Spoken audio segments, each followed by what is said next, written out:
Put your seatbelts on and get ready for the ride.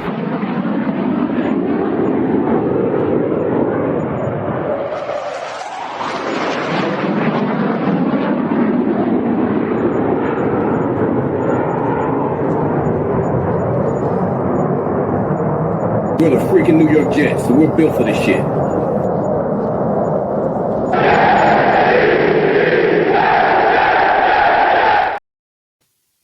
Hello, welcome to another episode of In the Trenches with Gang Green. I'm your host, Bubbs. Today is Thursday, February 27th. Hopefully everybody's having a good day so far today. This is episode 499 of the In the Trenches with Gang Green podcast. I thank you, as always, for joining me. For those tuning in on YouTube, make sure to please like and subscribe. Of course, appreciate those of you tuning in on all the different audio podcast platforms. And today, we've got a lot of New York Jets news to discuss. We will start with Woody Johnson being rated as the worst owner in the NFL with an F grade by the NFLPA report card that they release every single year.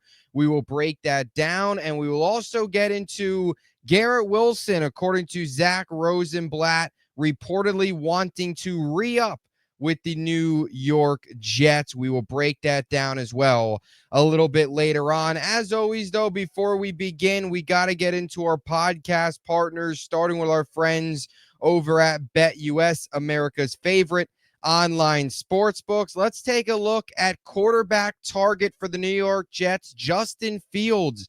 His odds for next season, who he will be with when week one comes around. The New York Jets, their second best odds behind the Steelers at plus 200. Raiders, Rams, Browns, all on the list. So if you want to bet on that or any of the other sports betting action, use my link in the description of this video to get a 125% sign-up bonus on your first 3 deposits up to $2,000. Also, our friends over at SeatGeek, if you're looking for any awesome sporting events that you want to attend, March Madness is right around the corner, or any awesome events in entertainment, plays, concerts, shows, you name it, SeatGeek has it. Use promo code Bubs on Sports for $20 off your first purchase and get yourself out to some awesome events. And of course, our friends over at Huga House, if you want any of their new arrival sweatshirts or hats or any of their original items,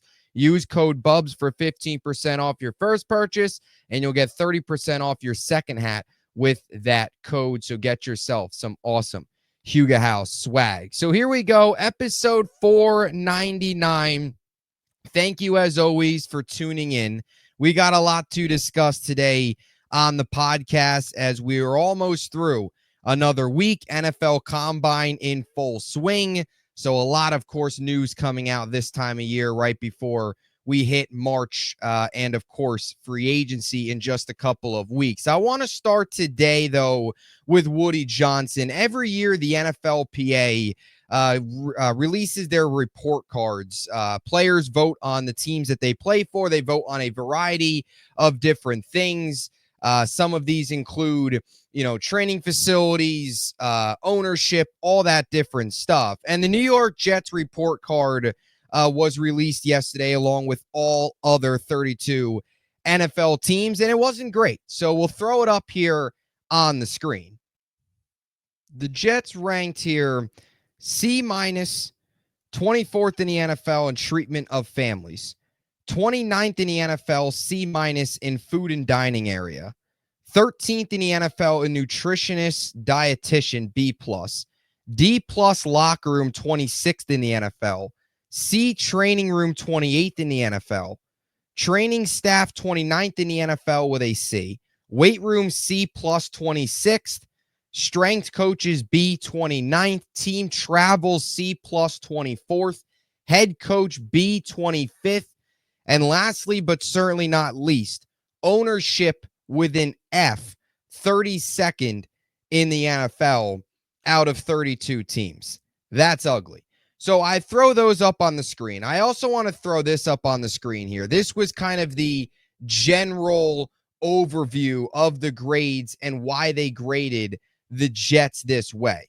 The New York Jets dropped from 21st last year to 29th overall this season. Rather than addressing concerns, players believe that management responded to feedback by making conditions worse. For example, after receiving low grades for their food program last year, players felt the team cut the food budget and did not retain their long-term dietitian, who was previously their highest rated staff member. Notably, that former dietitian took a full-time role with the Kansas City Chiefs, contributing to significant improvements in their food program and dietitian grades. Unsurprisingly, when asked what needs the most improvement, players overwhelmingly point to the food program, although they are complimentary of their new dietitian. They also cite perceived top leadership issues, with some describing issues as top-down problems. The Jets ownership grade dropped from a B- to an F, with Woody Johnson receiving the league's lowest owner score for contributing to a positive culture. That's not too surprising. That's kind of just the general overview. And I want to also throw this up on the screen before I really break down what this all means and the impact Woody Johnson has on this team, of course. And that's the Woody Johnson blurb that was also put out. So here it was, just a couple of takeaways from Woody Johnson getting an F. Here's 3 bullet points. Owner Woody Johnson's average rating for perceived willingness to invest in the facilities is 5.58 out of 10 from Jets players, a ranking of 32 out of 32 owners in the league. The players feel that Johnson does not contribute to a positive team culture, a rank of 32 out of 32. The players feel that Johnson is somewhat committed to building a competitive team, a rank of 31 out of 32. So the big takeaway from this is it's clear. Woody Johnson, as we all know, no real surprise, he stinks. He's a terrible owner. And you base these grades off of the rest of the NFL, he's the worst owner in the NFL. And the New York Jets, led by him, are the 29th ranked team out of 32 franchises in 2024 in the NFL. Of course, they dropped from last year where they were 21 out of 32. They dropped down to 29 out of 32. Woody Johnson is terrible. We all know that. My biggest thing now, the biggest factor now for Woody Johnson is this needs to stop. This needs to end. Woody Johnson needs to stop meddling, stop getting involved in all these football decisions, stop creating this toxic work environment that is clearly prevalent without the building. Otherwise, the Jets would not have been rated this poorly. Again, this is coming straight from the Players Association. These are not reports. These are not media. This is straight from the players who were inside that building every single day during another losing season, who saw Woody Johnson fire the head coach, which set many off in the locker room, fire the general manager, make an in-season trade of Davante Adams when most people were not willing to move on from the pick that they gave up for Davante, make that in-season trade as kind of a panic move when we all knew the team was not going anywhere with Davante Adams or without Davante Adams. All of that happening, resulting in 5 wins. This is to be expected.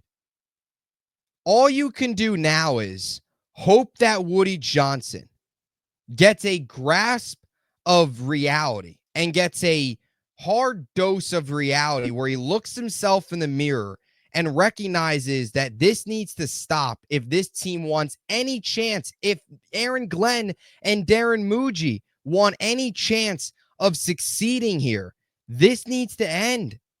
Stop meddling, stop getting involved, cut the checks, and stay out of it. Simple as that. And Woody Johnson, take it, whether or not you want to take his word on it, whatever. He has said this offseason. He said it, before, after the season ended, that he would let the new regime make the quarterback decision. He then reaffirmed that, saying that he'll let Darren Muji and Aaron Glenn make the decision on Rodgers when they had their introductory press conference. They, of course, move on from Rodgers. He also said that same day that, quote, I have to be a better owner. Back away, step away, stay out of it. Stop getting involved. Do what James Dolan did with the New York Knicks, where he stepped away, hired the right basketball people to make the right basketball decisions, and you cut the checks, and that's the end of it. No more meddling during the season, making decisions, being in these meetings where decisions are made. No more of that. And also, focus on fixing some of the problems that are within your organization. I think it's important that the New York Jets find a way to fix some of these training staff issues, right? You look here, training room C, 28th out of 32. Training staff, 29th out of 32. Weight room, 26th out of 32. Even though the strength coaches got a B, it's still a 29th ranking out of 32 teams, which is simply not good enough.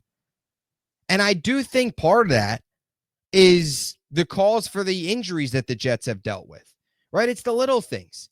While everybody always sees what goes in on game day and the performance on the field, a lot of what happens on the field is what takes place the 6 days prior. I know that kind of sounds cliche, but I do think it's important and it can't be skipped over or glossed over some of those other issues, right? The training staff, the training room, the strength coaches, those type of things need to be fixed as well. And I think that's why you've seen an uptick in injuries with this team. Why you've seen this team just get injured a ton recently. Maybe why this team gets pushed around a lot. They're not a very physical team.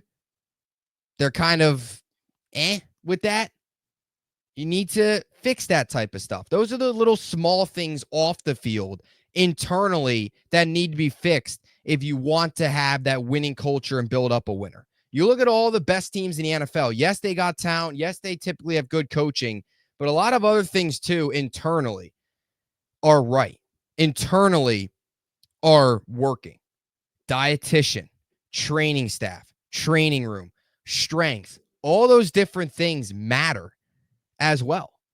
So you've got to invest in those things a little bit more. Take a look at those things and figure those things out. Fix those type of things as well. I think that's important, right? So I don't think if you're a Jet fan, you should see this NFLPA report card and panic and now say, oh, see, 2025 is already over. No, it's a different regime. It was 2024. We're on to 2025. You just have to hope Woody Johnson can change. You have to hope that he really means that he wants to be a better owner. He has to be a better owner, and he really is going to step back. Because now you kind of look back at the Douglas and Saleh era, and you started to see signs of meddling even as early as 2022, when you start to peel back some of the covers and you start to peel back and find some more information. That regime started to lose their ability to make decisions pretty early on. That can't happen with Aaron Glenn and Darren Muji. And all you can hope is and think is that Woody Johnson, these last 2 years have been a terrible look for this organization. They went all in on a Hall of Fame quarterback and came out of it with 2 seasons that were the 2 most miserable seasons in franchise history, which is saying something. Consider this franchise has had a lot of miserable seasons. We're in the middle of a 14-year playoff drought. We know what bad seasons look like. These last 2 years have been next level bad. And the Jets have been the front and center of all the headlines, of all the articles, of all the back pages, for all the wrong reasons. It's been a rough 2 years for Woody. It's been a rough 2 years. It's been a bad look for this team. If things couldn't even got any worse, they have gotten worse these last 2 years. The image of this franchise and the image of Woody Johnson that is around the NFL. And this certainly doesn't help either. So you just hope that these 2 years, all the bombshell reports, this report card coming out, basically everybody just bashing him for the last 2 seasons, bashing him basically all of last year once the wheels fell off. It's got to be eye-opening. Like, look yourself in the mirror. He's a guy that looks at the media a lot. He wants to know what people are saying. He's very, very, very worried about what people are talking about and what people are saying about the team. And a lot of it's been negative. And in order for that to change, he needs to step away. And if he's somewhat competent, he would step away and just let the football people make the football decisions. But only time will tell. Certainly not a good look. You want to look at this glass half full? My point that I just brought up is the glass half full approach. That is, they've been destroyed the last 2 years by the media. Woody Johnson has been front and center of it all. And you hope that this is like the rock bottom for him to finally change. We'll see. So that's the Woody Johnson stuff. I want to move on now to more positive Jets talk here, because it is February 27th. We can't be doom and gloom all the time. But more positive talk here. Zach Rosenblatt yesterday on the Flight Deck podcast was talking about Garrett Wilson. And reportedly, he says he wants to re-up with the New York Jets. Here is Zach on the Garrett Wilson contract situation. My understanding is that he wants to re-up with the Jets. I think that would, in his mind, I think that would go a long way toward him being happy with being a Jet, even more than like the quarterback situation, which he's probably happier that Rodgers is gone now. I don't know if it necessarily would have been like, I'm gone, you bring him back, as people have speculated, but I believe that if the Jets were to like show him some faith, some love with a big contract, I think you'd see a lot happier Garrett Wilson, because it would just mean they were committed to him. Sauce has announced basically on Twitter, like repeat. So that's the Zach Rosenblatt clip. If you want to see the full clip, it's all over Twitter. It's 1 minute 43 seconds, so wanted to just cut it short just to the Garrett Wilson stuff. He also went into Sauce, of course, publicly coming out on Twitter many times, Sauce saying how much he wants to be a Jet and wants to be a Jet for life, all that stuff. Extension could be coming for him. But the main focus here is Garrett Wilson, right? The key quote very early in that, my understanding is he wants to re-up with the New York Jets, which is big. Now, does this mean a contract extension is going to get done tomorrow? Does this mean that Garrett Wilson's going to be a Jet for life? No, but it does feel like since the Aaron Rodgers decision was made, and Zach Rosenblatt did say that the Rodgers decision, it's not like if Rodgers was coming back that he'd request a trade, but it certainly feels like there was a rift between the two of them, and Garrett would prefer Rodgers not to come back. That decision, you've heard some more reports, this now, it certainly feels like Garrett Wilson, and these are all just reporting, and none of this is coming from Garrett himself, but you start to get the feeling that Garrett is maybe more open to an extension with the Jets right now than he probably was when the season ended, where it was his third straight losing season, and you heard a lot of noise about him potentially requesting a trade. And the message is simple and clear to Aaron Glenn and Darren Muji and the New York Jets front office. You get this deal done immediately. You lock Garrett Wilson up as soon as possible and make him a Jet for the next 4-5 years beyond. He wants $30 million. I'm okay with it. You want to know why? Number one, he's a heck of a receiver.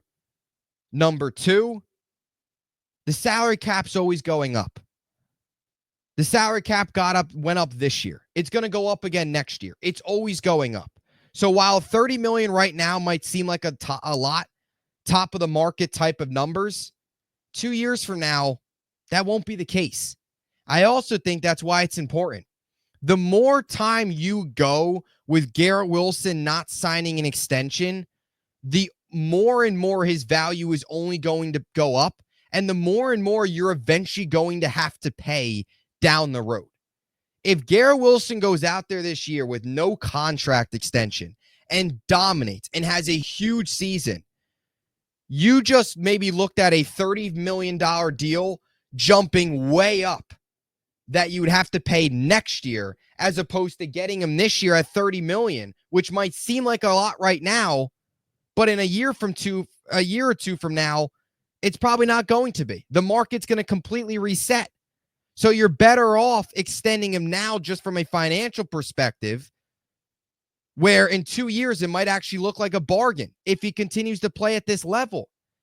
The guy's put up 3 straight 1,000-yard seasons with no quarterback play.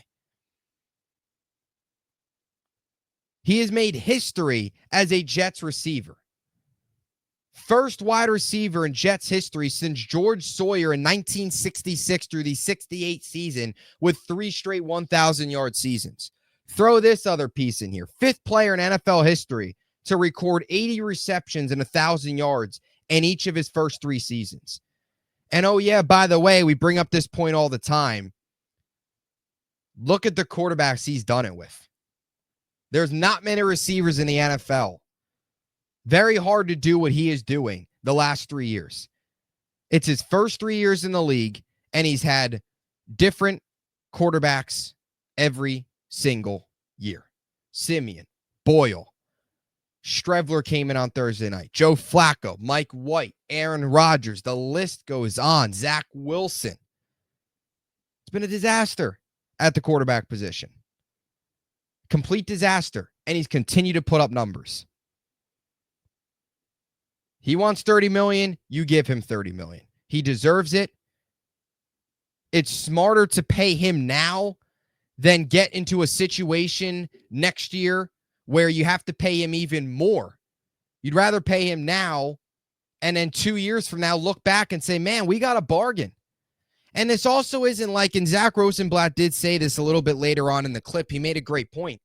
It's not like it's foreign for teams to sign wide receivers long-term after 3 years, right? Typically, you look at it and you say, okay, after 4 years, if they're a non-rookie, obviously you've got to extend them or else they hit the open market. If they're a rookie, you either place the tag, you pick up the 5th-year option, or first-round pick, you pick up the 5th-year option, you eventually get into a tag situation, whatever.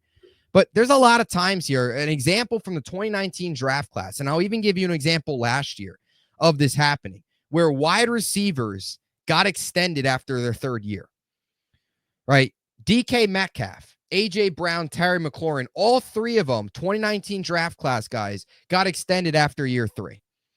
Amon-Ra St. Brown last offseason got extended after his 3rd year in their league. It's normal for this to happen. Year 3, entering year 4, 1,000 yards in each of his 3 seasons, and it also sends the right message. Aaron Glenn and Darren Muji, unlike previous regimes, you got to start locking up some players of your own. How many times have the New York Jets not locked up homegrown talent? Some of it's because the homegrown talent's just simply not good enough. A lot of it's because of that. But that's the point. You've got homegrown talent now that's good enough. Garrett Wilson's ready for an extension. He deserves an extension. This team needs him. This receiving core desperately needs him. There's nobody else in this receiving core other than Garrett Wilson. And there's no other way to get him bought back in and believing in this team again than to extend him and also hopefully have the right coach in place with Aaron Glenn where he could start to see some winning. They don't pay their own often. And something else, when the Jets do pay their own, they typically wait until they know the value. They wait until like the max amount of value, the last second to pay them. Quinnen Williams was kind of that case, right? 2022 was over. They extended him after his 4th year, like they waited. Basically as long as they could have. Garrett Wilson, you're better off signing him early than 2 years from now where his value, or even next year where his value can continue to skyrocket. Get the deal done. Darren Muji, get it done. 51 games in his career, 279 receptions, 3,249 yards, 14 touchdowns. The guy's a monster. He wants to win. Extend him. Find a way to start winning games. Keep him here long term. You throw Sauce in the mix as well. We'll see what happens with that.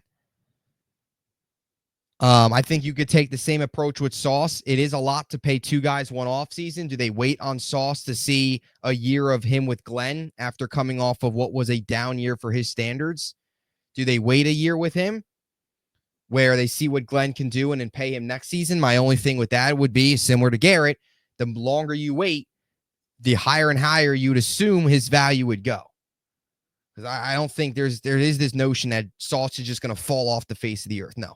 He had a down year for his standards. I think Sauce should be right back into the conversation next year as one of the best corners in the NFL.